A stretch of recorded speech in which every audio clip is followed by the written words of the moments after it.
नमस्कार विद्यार्थी मित्रांनो, ग्लोबल ऑनलाईन मराठीमध्ये सर्वांचं मनपूर्वक स्वागत आहे. जर तुम्ही येणारी महाराष्ट्र स्टेट एक्झामिनेशन 2026 साठी तयारी करत असाल, तर तुमच्यासाठी हा सेशन आहे. कारण रिसर्च ॲप्टिट्यूड हा युनिट जो आहे आपला पेपर 1 मधला, त्यावरती आपण मोस्ट इम्पॉर्टंट पी-वाय-क्यूज आज बघणार आहोत. हे जे पी-वाय-क्यूज आहेत एक्झामिनेशनमध्ये वारंवार विचारले गेलेले प्रश्न आहेत. यावरून तुम्हाला कळेल की एक्झामिनेशनमध्ये कसा पॅटर्न असतो, कुठल्या कन्सेप्टवरती आपल्याला जास्त जोर द्यायचा आहे आणि प्रिपरेशनमध्ये आपल्याला काय करायचं आहे. या सेशनमुळे तुमचं प्रिपरेशन बूस्टअप होऊ शकतं आणि येणाऱ्या एक्झामिनेशनमध्ये तुम्हाला स्कोर वाढवण्यासाठी महत्त्वपूर्ण भूमिका बजावू शकतं. त्यामुळे सर्वांनी हा सेशन शेवटपर्यंत बघायचा आणि जास्तीत जास्त शेअर करायचा आहे. सेशन सुरू करण्याआधी आणखीन एक महत्त्वाची गोष्ट तुम्हाला सांगू इच्छितो. जर तुम्ही येणाऱ्या महाराष्ट्र सेट एक्झामिनेशन 2026 साठी सिरियसली प्रिपरेशन करत असाल आणि तुम्हाला स्कोर जास्तीत जास्त वाढवायचा असेल, तर ग्लोबल ऑनलाईन घेऊन आलेला आहे पेपर 1 कंप्लीट कोर्स, ज्यामध्ये तुमची पूर्ण तयारी करून घेतली जाणार आहे. पूर्ण कन्सेप्ट्स क्लिअर केले जाणार आहेत आणि जास्तीत जास्त प्रॅक्टिस करून घेतली जाणार आहे, ज्यामुळे तुमचा कॉन्फिडन्स आणखीन वाढेल. बघा, यामध्ये तुम्हाला संपूर्ण अभ्यासक्रमावरती नोट्स मिळतील, मॉक टेस्ट मिळतील, MCQज आणि पी-वाय-क्यूजचं PDF देखील तुम्हाला मिळणार आहे, जेणेकरून तुम्ही रिवाइज करू शकता. लाईव्ह सेशन्स असतील, ज्यामध्ये तुमचे कन्सेप्ट्स क्लिअर होतील आणि जे काही तुम्हाला डाऊट्स असतील तुम्ही त्यामध्ये विचारू शकता. साप्ताहिक चाचण्या तुमच्या घेतल्या जातील आणि 2000 पेक्षाही जास्त प्रश्नांचा संच तुम्हाला प्रोव्हाईड केला जाईल, जेणेकरून तुम्ही मॅक्झिमम प्रॅक्टिस करू शकता. तर आजच या नंबरवरती तुम्हाला कॉन्टॅक्ट करायचा आहे. WhatsApp मेसेज किंवा WhatsApp कॉल करून तुम्ही हा कोर्स जॉइन करू शकता किंवा global online application free of cost play स्टोअरवरती अवेलेबल आहे. प्ले स्टोअरवरती जाऊन तुम्ही ग्लोबल ऑनलाईन सर्च करा. या ठिकाणी हा लोगो आहे, त्या लोगोचा ॲप तुम्हाला दिसेल, तर डाउनलोड करून तुम्ही हा course step by step process follow करून जॉइन करू शकता. ठीक आहे, आजच जॉइन करा आणि प्रिपरेशनला स्टार्ट करा. एक्झामिनेशनपर्यंत तुमची पूर्ण तयारी होणार आहे. मार्च 2023 मधला हा प्रश्न आहे. अ रिसर्चर मस्ट हॅव, संशोधकाच्या ठाई डॉट डॉट असली किंवा असलेच पाहिजे. ठीक आहे, संशोधन अभिवृत्ती, संशोधन अभियोग्यता, संशोधनाबाबतची माहिती की स्वतःच्या विषयावरील प्रभुत्व. तर याचा राईट आन्सर आहे रिसर्च ॲप्टिट्यूड. संशोधन अभियोग्यता हे रिसर्चरला माहिती असणं गरजेचं आहे, तेव्हाच तो रिसर्च करू शकतो, तेव्हाच त्याला रिसर्चमध्ये काय करायचं आहे याचं ज्ञान येऊ शकतं. ठीक आहे, त्यामुळे ऑप्शन बी हे करेक्ट आहे. पुढचा प्रश्न, recording of dot dot dot in qualitative research is called as memoing. गुणात्मक संशोधनातील डॉट डॉट डॉट च्या नोंदी करणे यास टिपण काढणे म्हणजे मेमोइंग असे म्हणतात. ठीक आहे, reflective notes, memory notes, understanding note की रिसर्च नोट्स. ते कुठले असतात? रिफ्लेक्टिव्ह नोट्स, चिंतनशील टिपा असतात त्या. ठीक आहे, ज्याला की आपण recordings of reflective notes in qualitative research. ठीक आहे, याचा अर्थच मेमोइंग आहे. ठीक आहे. For detecting errors in teaching learning process, the appropriate data collection tool will be dot dot dot dot dot. ठीक आहे, संपादक कसोटी, नैदानिक कसोटी, प्रमाणित कसोटी की उत्तर कसोटी. याचा राईट आन्सर काय आहे? Diagnostic test. अलग लक्षात. प्रश्न व्यवस्थित समजून घ्यायचे. काय इथे डिटेक्ट करायचं आहे, काय आपल्याला शोधायचं आहे, तर एरर्स आपल्याला डिटेक्ट करायचे आहेत. राईट, मग यामध्ये कुठली टेस्ट घेणं बरोबर आहे? तर डायग्नोस्टिक टेस्ट घेणं एकदम करेक्ट आहे. पुढील प्रश्न, इफ अ फ्रिक्वेन्सी. ठीक आहे, आपण मराठीत बघूया. जर वारंवारिता वितरणामध्ये काही टोकाचे प्राप्तांक असतील, तर विचलशीलतेचे योग्य परिमाण डॉट डॉट डॉट हे असेल. ठीक आहे, range, quartile deviation, average deviation की स्टँडर्ड डेविएशन. तर याचा राईट आन्सर आहे ऑप्शन बी, क्वार्टाइल डेविएशन. चतुर्थक विचलन त्याला आपण म्हणतो. पुढचा प्रश्न, मार्च मधले प्रश्न आहेत बरं काय, मार्च 2023 च्या एक्झाम मधले प्रश्न आहेत रिसर्च ॲप्टिट्यूड वरचे. Standard of research journal is decided on dot dot. संशोधन पत्रिकेचे म्हणजे रिसर्च जर्नलचे मानक मूल्य डॉट डॉट वर ठरते. पब्लिशर म्हणजे प्रकाशक, इम्पॅक्ट फॅक्टर, सायटेशन इंडेक्स की printing of the journal. Impact factor त्याचा राईट आहे. बघा, इम्पॅक्ट फॅक्टर हा जो तुम्हाला ऑप्शन दिसतोय ना, हा मागील म्हणजे 2023, 21, 20 या एक्झामिनेशन मध्ये सुद्धा विचारलेला आहे. त्यामुळे हा तुम्ही याला इम्पॉर्टंट पॉइंट किंवा इम्पॉर्टंट चॅप्टर असं म्हटलं तरी चालेल. आता एप्रिल 2024 चे म्हणजे लेटेस्ट जे एक्झामिनेशन झाली होती त्यातले प्रश्न बघा कसे आहेत. डॉट डॉट डॉट हे गुणात्मक संशोधनाचे वैशिष्ट्य आहे. क्वालिटेटिव्ह रिसर्चचे हे वैशिष्ट्य आहे. कोणतं आहे बघा? एम्फसाइज ऑन न्यूमेरिकल डेटा, संख्यात्मक प्रदत्वावर भर देतो. प्रदत्व म्हणजे प्रदत्त म्हणजे डेटा. संख्याशास्त्रीय विश्लेषणावर लक्ष, अर्थाचे आणि अनुभवांचे सखोल संशोधन, प्रायोगिक पद्धतीच्या आराखड्यास पक्के चिटकून राहणे. तर याचा राईट आन्सर आहे option C, in depth exploration of meanings and experiences. त्याला आपण काय म्हणतो? क्वालिटेटिव्ह रिसर्च किंवा क्वालिटेटिव्ह रिसर्च मध्ये अशा प्रकारे रिसर्च जे आहे ते केली जाते. ठीक आहे. डॉट डॉट डॉट ही सकारात्मक संशोधनाची मर्यादा आहे. हे काय आहे? लिमिटेशन्स आहे पॉझिटिव्हिझम इन रिसर्च मध्ये. ठीक आहे. ए, अनुभवजन्य पुराव्यांच्या महत्वाकडे दुर्लक्ष करणे, अतिजटिल सामाजिक घटनेला जास्त सुगम करण्याची प्रवृत्ती, व्यक्तिसापेक्ष अर्थ निर्वचन करण्यास किंवा करण्यावर जास्त भर देणे, की संशोधनामध्ये पक्षपातीपणा आणि वैयक्तिक मते यांना प्रोत्साहन देणे. तर याचा राईट आन्सर आहे डॉट डॉट डॉट ही सकारात्मक संशोधनाची मर्यादा आहे. ठीक आहे. पॉझिटिव्हिझम इन रिसर्चची लिमिटेशन काय आहे? अति जटिल सामाजिक घटनेला जास्त सुगम करण्याची प्रवृत्ती याच्यात आहे. राईट. डॉट डॉट डॉट याला शैक्षणिक लेखनामध्ये उद्धरण असे म्हटले जाते, सायटेशन असं म्हटलं जातं. ठीक आहे. लेखकाच्या वैयक्तिक अनुभवांचा संदर्भ की माहितीच्या मूळ स्रोताला योग्य तो ऋणनिर्देश म्हणजे क्रेडिट देण्याचा मार्ग, कथन वाढवण्यासाठी जोडलेला एक काल्पनिक मार्ग की समर्थनार्थ पुराव्याशिवाय समाविष्ट केलेले वैयक्तिक मत. तर याचा राईट आन्सर आहे ऑप्शन बी. डॉट डॉट डॉट प्रकारच्या संशोधन गैरवर्तनामध्ये फसवा डेटा तयार करणे किंवा खोटा डेटा तयार करणे समाविष्ट आहे. त्याला काय म्हटलं जातं? प्लॅजरिझम, फॅब्रिकेशन, मिसइंटरप्रिटेशन की बायस्ड सॅम्पलिंग. तर त्याला फॅब्रिकेशन, बनावट म्हटलं जातं. ठीक आहे. प्लॅजरिझम म्हणजे कॉपी आहे. हे काय आहे? हे फसवेगिरी आहे, फसवा डेटा आहे. मग त्याला फॅब्रिकेशन म्हटलं जातं. ठीक आहे. फरक समजून घ्यायचा प्रयत्न करा. ICT tool is essential for creating and managing bibliographies in research papers. ठीक आहे. Dot dot dot ICT tool म्हणजे असा कुठला ICT टूल आहे है ना जो की उपयुक्त आहे, चांगला आहे, कशासाठी? बिब्लिओग्राफीज बनवण्यासाठी. ठीक आहे. सांख्यिकीय सॉफ्टवेअर म्हणजे स्टॅटिस्टिकल सॉफ्टवेअर की संदर्भ व्यवस्थापन सॉफ्टवेअर की स्प्रेडशीट सॉफ्टवेअर की प्रकल्प व्यवस्थापन सॉफ्टवेअर. तर तो आहे तुमचा रेफरन्स मॅनेजमेंट सॉफ्टवेअर. ठीक आहे. आलं लक्षात? 7 ऑगस्ट 2011 मधला हा प्रश्न आहे. काय म्हणतोय की शास्त्रीय संशोधनाच्या दृष्टीने सत्यता म्हणजे काय? Reality of scientific research exists in the opinions म्हणजे मतप्रवाह, एम्पेरिकल वर्ल्ड, ॲझम्पशन्स की नोशन्स म्हणजे समज आणि कल्पना. नोशन्स म्हणजे राईट.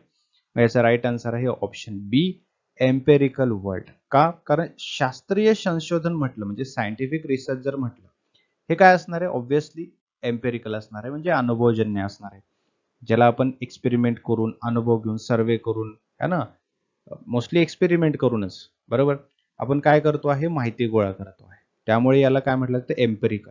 एम्पेरिकलचा अर्थ आहे अनुभवजन्य म्हणजे अनुभव घेऊन. ठीक आहे. थेरिटिकल नाही, अनुभव घेऊन. म्हणजेच निरीक्षण करणं, प्रयोग करणं, प्रत्यक्ष अनुभवावरून सत्यता ठरवणं, त्याला म्हटलं जातं एम्पेरिकल. ठीक आहे. बघा पुढील प्रश्न 7 ऑगस्टचाच आहे. जोवर एखादा निष्कर्ष सार्वजनिकरित्या तपासून पाहिला जात नाही तोवर संशोधक तो निष्कर्ष खरा आहे असं मानत नाही. याला काय म्हटलं जातं? ऑब्जेक्टिव्हिटी, सब्जेक्टिव्हिटी, सेरेंडिपिटी की न्यूट्रॅलिटी. ऑब्व्हियसली याला काय म्हटलं जातं? ऑब्जेक्टिव्हिटी. संशोधनामध्ये वस्तुनिष्ठता म्हणजे काय असतं की निष्कर्ष व्यक्तिगत भावना, पूर्वग्रह किंवा कल्पनावर आधारित नसावा. काय सांगितलं? निष्कर्ष जो आहे तो व्यक्तिगत भावनेवरती किंवा पूर्वग्रह किंवा कल्पनावर आधारित नसायला पाहिजे है ना. निष्कर्ष कसा असलं पाहिजे? तपासणीसाठी खुल्ला असलं पाहिजे. आणि प्रामाणिक असलं पाहिजे, वैज्ञानिक पद्धतीने त्याची पडताळणी केली पाहिजे, है ना. त्यामुळे संशोधक निष्कर्ष जे आहे तेव्हाच मान्य करतो जेव्हा ते सार्वजनिक व वैज्ञानिक तपासणीला टिकतात. ठीक आहे, म्हणजे लास्ट पर्यंत राहतात. ज्ञानामध्ये नव्हे तर कल्पनेत ज्या गोष्टी विशिष्ट संदर्भाशिवाय खऱ्या मानल्या जातात त्याला काय म्हटलं जातं, किंवा त्या म्हणजे प्रूफ आहेत, व्हॅल्यूज आहेत, मेजर आहेत की वेटेज आहे. तर ते काय प्रूफ आहे, राईट. प्रूफ म्हणजेच बिलीफ बद्दल विचारलंय ना आपल्याला. बिलीफ अनलाईक नॉलेज, ज्ञानामध्ये नव्हे तर कल्पनेत ज्या गोष्टी विशिष्ट संदर्भाशिवाय खऱ्या मानल्या जातात ते असतात प्रूफ. प्रूफ म्हणजे अशी गोष्ट आहे जी एखाद्या ठोस पुराव्याशिवाय विदाउट प्रूफ खरे मानली जाऊ शकते. बिलीफ जे आहे हे काय आहे, कुठल्याही पुराव्याशिवाय ते खरे मानले जाऊ शकते. जर तुम्हाला बिलीफ असेल, लक्षात, विश्वास असेल. आणि नॉलेज जे आहे हे तपासलेले आणि पुराव्यावर आधारित असतात. करेक्ट. त्यामुळे ऑप्शन ए जे आहे ते आपलं करेक्ट आहे. पुढे, का, कसे, कधी अशा प्रश्नाची उत्तरे शोधण्यासाठी करण्यात येणारे शास्त्रीय संशोधन म्हणजे कोण? कोरिलेशनल रिसर्च, सर्वे रिसर्च, क्वालिटेटिव्ह की क्वांटिटेटिव्ह, है ना. का, कधी आणि कसे, है ना, यासाठी क्वालिटेटिव्ह रिसर्च, गुणात्मक. कारण क्वालिटेटिव्ह रिसर्च मध्ये का, कसे आणि काय यासारख्या खोलवर प्रश्नांची उत्तरे आपल्याला शोधता येऊ शकतात. ठीक आहे, ज्यामध्ये अनुभव असेल, भावना असेल, प्रक्रियेचे अर्थ समजून घेण्यावर जास्त भर केला जातो, है ना. आकड्यापेक्षा अर्थ लावण्यावर जास्त लक्ष केंद्रित केलं जातं. ठीक आहे, त्यामुळे क्वालिटेटिव्ह रिसर्च हे करेक्ट आहे. एखाद्या संस्कृतीचे तपशीलवार आणि परिपूर्ण चित्रण म्हणजे काय? एथनोग्राफी, एथनोलॉजी, एथनोस्टडी की एथनिक डिस्क्रिप्शन. अलग लक्षात. तर याला आपण म्हणतो एथनोग्राफी. एथनोग्राफी एक रिसर्चचा प्रकार सुद्धा आहे, है ना. संस्कृतीचे तपशीलवार यामध्ये दिले जातात. म्हणजे एखाद्या समाजाची किंवा संस्कृतीची त्याची जीवनशैली असेल, दिनचर्या असेल, त्यांची परंपरा असेल, है ना, हे सर्व गोष्टीचं सविस्तर आणि समग्र वर्णन केलं जातं. त्याला आपण एथनोग्राफी रिसर्च म्हणतो. संशोधक काय करतो, थेट त्या समाजात राहतो, त्या समाजात जाऊन राहतो, निरीक्षण करतो आणि त्यातून माहिती गोळा करतो, है ना. एथनोग्राफी रिसर्च करायची म्हटली की आपल्याला त्या कल्चरमध्ये स्वतः पार्टिसिपेट व्हावं लागतं. ठीक आहे. माहिती गोळा करण्यासाठी साधनाची पूर्व चाचणी कोणत्या पद्धतीत केली जाते? ऑब्झर्वेशन, केस स्टडी, इंटरव्ह्यू की क्वेश्चनेअर. तर याचा राईट आन्सर आहे ऑप्शन डी. त्याला आपण काय म्हणतो, क्वेश्चनेअर म्हणतो. क्वेश्चनेअर म्हणजे प्रश्नावली, है ना. यामध्ये भरपूर असे प्रश्नांचा संच असतो. जेव्हा क्वेश्चनेअर तयार केलं जातं त्याच्यानंतर ते थेट मुख्य संशोधनासाठी वापरण्याच्या आधी, है ना, एक छोटी त्याची चाचणी केली जाते. आलं लक्षात. यामध्ये प्रश्न जे आहे ते समजायला सोपे आहेत का, चुकीचा अर्थ लावला जाऊ शकतो का या प्रश्नांच्या अर्थामागे, है ना, माहिती मिळवण्यासाठी हे किती उपयुक्त आहे, किती प्रभावी आहे, है ना, या सर्व गोष्टी पाहण्यासाठीची तपासणी केली जाते. लक्षात. त्यामुळे मुख्य सर्वेमध्ये अचूक आणि विश्वसनीय माहिती मिळत असते. आता बघा पुढचा प्रश्न 27 नोव्हेंबर 2011 आहे, है ना. संशोधन म्हणजे काय? Routine activity, annual activity, occasional activity की फॅक्ट फाइंडिंग ऍक्टिव्हिटी, काय असू शकतं सांगा तुम्ही. तर याचं उत्तर आहे फॅक्ट फाइंडिंग ऍक्टिव्हिटी. कुठली ऍक्टिव्हिटी? Fact finding activity. कारण संशोधनामध्ये नवीन नवीन सत्य शोधावे लागतात, नवीन नवीन फॅक्ट्स आपल्याला कळत असतात, बरोबर. त्या फॅक्ट्सना, त्या नवीन नवीन क्रियांना, है ना, आपण काय करत असतो, शोधत असतो. पुढे, संशोधनात्मक प्रश्न कशामधील संबंध स्पष्टपणे शोधण्याचा प्रयत्न करतो? राईट. लॉजिस्टिक, रिसर्चर, हायपोथेसिस की व्हेरिएबल्स, है ना. ऑब्वियस आहे, व्हेरिएबल्स त्याला म्हटलं जातं, बरोबर. कारण आपण काय करत असतो, कशाचं रिलेशन बघत असतो, कोणत्या गोष्टीचं आपण कंपॅरिझन करतो, कोणत्या गोष्टीचं मॅनिप्युलेशन करतो, तर ते आहे व्हेरिएबल्स. व्हेरिएबल्सच आपण काय करत असतो, मॅनिप्युलेशन करतो, एकमेकाशी संबंध आहे की नाही दोन व्हेरिएबल्स मध्ये हे पाहण्याचा प्रयत्न करत असतो. ठीक आहे, त्यामुळे ऑप्शन डी करेक्ट. पुढे, ज्ञान मिळवण्याच्या पद्धतीमध्ये इतर कोणत्याही पद्धतीत न दिसणारा पण शास्त्रीय पद्धतीत असणारा विशेष गुणधर्म कोणता आहे? Divine authority, self correction, mystical prophecy, गुड भविष्यवाणी म्हणतो त्याला आपण, आणि स्पिरिच्युअल रिव्हिलेशन, आध्यात्मिक प्रकटीकरण. करेक्ट. याचा राईट आन्सर काय असू शकतं? तर ऑब्विस आहे बी, सेल्फ करेक्शन. आलं लक्षात? शास्त्रीय पद्धती म्हटलं तर सर्वात मोठी खासियत काय त्याची? स्वतःच्या चुका शोधणं आणि स्वतःला सुधारणं. बरोबर ना? मग नवीन पुरावे मिळाले की ते जुने निष्कर्ष बदलता येऊ शकतं. राईट. मग इतर पद्धतीमध्ये हे लवचिकपणा फारसा आढळत नाही. म्हणजे दैवी अधिकार, गुढ भविष्यवाणी, आध्यात्मिक प्रकटीकरण याच्यामध्ये हे फ्लेक्झिबिलिटी नाहीये. सेल्फ करेक्शन मध्ये फ्लेक्झिबिलिटी आहे. ठीक आहे, त्यामुळे ऑप्शन बी आपलं करेक्ट आहे. पुढील काय म्हटलंय? संशोधक आणि संशोधनात सहभागी होणारे यामध्ये परस्पर विश्वास निर्माण करण्याची प्रक्रिया म्हणजे इंटिमसी, इन्फॉर्मॅलिटी, रॅपोर्ट की नेक्सस. ठीक आहे, इनफॉर्मॅलिटी आहे ते सेकंड ऑप्शन, मला कळलं नाही. हा, रॅपोर्ट. ठीक आहे, रॅपोर्ट याचं राईट आन्सर आहे. बरोबर, एक तांता ज्याला आपण म्हणतो.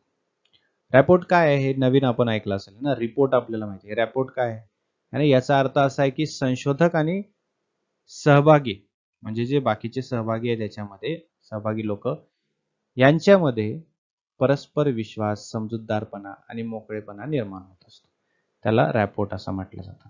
हे काय करतात? हे संशोधनाची गुणवत्ता सुधारते आणि खरी माहिती मिळवायला आपल्याला मदत होत असते. ठीक आहे. पुढचा प्रश्न, परिकल्पना त्यालाच हायपोथेसिस असं म्हटलं जातं, तयार करण्यासाठीची पूर्व पीठिका यात असते. Hypothesis is formulated on the basis of existing theory and literature, interviews, questionnaire की ऑब्झर्वेशन. कशाच्या बेसवर ठरवलं जाऊ शकतं? तर ते ठरवलं जातं एक्झिस्टिंग थेअरी आणि लिटरेचर, जे उपलब्ध साहित्य आहेत आणि जे सिद्धांत आहेत त्याच्या आधारावरती. ठीक आहे. हायपोथेसिस एक प्रिकल्पना असते, जे परिकल्पना असते. राईट. एक अशी कल्पना जी की विशिष्ट समस्या किंवा परिस्थिती असेल या संदर्भात एक अनुमान लावत असते, है ना, प्रेडिक्शन देत असते किंवा तत्व तयार करते. राईट. परिकल्पना तयार करण्यासाठी आपल्याला उपलब्ध साहित्यांची गरज असते, सिद्धांताची गरज असते, यांचा आधार घ्यावा लागतो, तेव्हाच हे पॉसिबल आहे. आणि यावर आधारित संशोधन करणारे निष्कर्ष तयार होत असतात, है ना. त्यामुळे आपलं ऑप्शन ए बरोबर आहे. एक्झिस्टिंग थिअरी खूप महत्वाची आहे हायपोथेसिस मध्ये. पुढचा प्रश्न बघा, थोडासा मोठा आहे. मोठा प्रश्न बघितले अजिबात गोंधळायचा नाही, व्यवस्थितपणे वाचायचं, समजून घ्यायचं, कारण मोठा प्रश्न म्हणजे सोपा प्रश्न असा अर्थ आहे त्याचा. गावातला पुढारी किंवा एखाद्या संस्थेचा व्यवस्थापक किंवा एखाद्या हॉस्पिटलचा संचालक, है ना, की ज्याची परवानगी घ्यावी लागते किंवा चांगल्या प्रकारे कोण माहिती देईल हे सांगू शकणारी व्यक्ती म्हणजे काय? की informant, resource person, gatekeeper की क्रिटिकल पार्टिसिपेंट, है ना. तर याचा राईट आन्सर आहे gatekeeper, option C. Gatekeeper असा एक व्यक्ती असतो ऑर्गनायझेशन मध्ये, कंपनीमध्ये किंवा कम्युनिटीमध्ये किंवा ग्रुपमध्ये, जो की इन्फॉर्मेशनला ऍक्सेसिबल असतो, म्हणजे त्याच्याकडे सर्व इन्फॉर्मेशन असते. राईट. कुठे घटना घडत असेल तर तो तिथे पार्टिसिपेटेड असतो, तिथे उपलब्ध असतो आणि माहिती गोळा करत असतो. आलं लक्षात. रिसर्च मध्ये जो गेटकीपर आहे तो एक असा आहे किंवा असा एक व्यक्ती आहे, है ना, त्याची परमिशन हवी असते काही ग्रुपसाठी, काही सेटिंगसाठी. राईट. आणि तो व्यक्ती जो आहे गेटकीपर, राईट, तो ठरवू शकतो की बेस्ट इन्फॉर्मंट कोण आहे. आलं लक्षात. इन्फॉर्मंट काय आहे, स्टडी करण्यासाठी बेस्ट इन्फॉर्मंट काय आहे हे ठरवण्याचं काम सुद्धा कोण करतं? गेटकीपर करत असतो. ठीक आहे. आलं लक्षात. मित्रांनो, आणखीन एक गोष्ट, पुढच्या सेशन मध्ये आपण पुढच्या एक्झामिनेशनचे प्रश्न बघणार आहोत रिसर्च ऍप्टिट्यूड वरती. तर त्यामुळे कोणीही अजिबात मिस करायचं नाही. रोज सकाळी 8 वाजता आपले युट्यूब चॅनल वरती आपल्याला लेक्चर्स मिळून जातील PYQ चे. ठीक आहे. तर ते मिस करू नका अजिबात. तुमच्या प्रिपरेशन साठी खूप मोठी गोष्ट आहे ती. ठीक आहे, तुमचं प्रिपरेशन बूस्टअप करण्यासाठी. आलं लक्षात? 17 फेब्रुवारी 2013चा प्रश्न. Knowledge unlike belief refers to. कल्पनेप्रमाणे हे ज्ञानाला लागू पडत नाही असं विचारलेलं आहे. मग ते काय आहे? व्हॅल्यूज आहे, परसेप्शन आहे, फॅक्ट आहे की मिथ्स आहे? तर हे काय आहे तुमचं? फॅक्ट आहे. ठीक आहे, बघा ज्ञान आणि विश्वास यामध्ये दोन्हीमध्ये फरक आहे. राईट? ज्ञान असेल तर ते सत्य, तथ्ये किंवा वस्तुनिष्ठता यावरती ते आधारित असतं किंवा याच्या माहितीवरती आधारित असतं. राईट? आणि जे की सत्यापित करता येऊ शकतं. आणि दुसऱ्या साईडला जे आहे विश्वास, हे व्यक्तीच्या मते, कल्पनावर किंवा अनुभवावर आधारित असू शकतं, ज्याची वस्तुनिष्ठता किंवा सत्यता नसेल. बरोबर?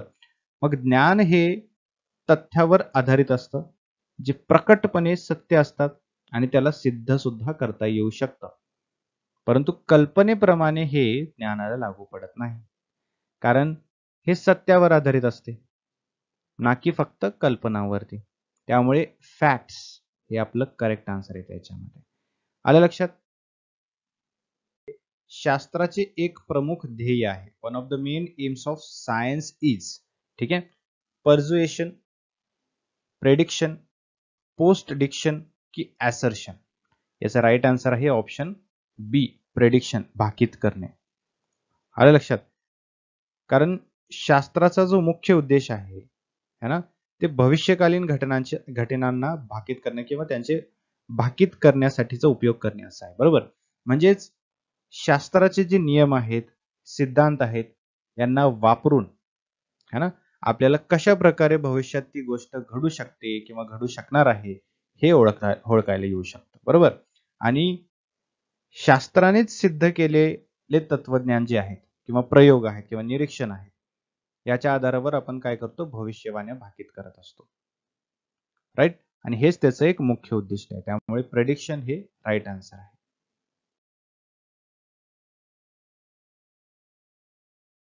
पुढचा प्रश्न.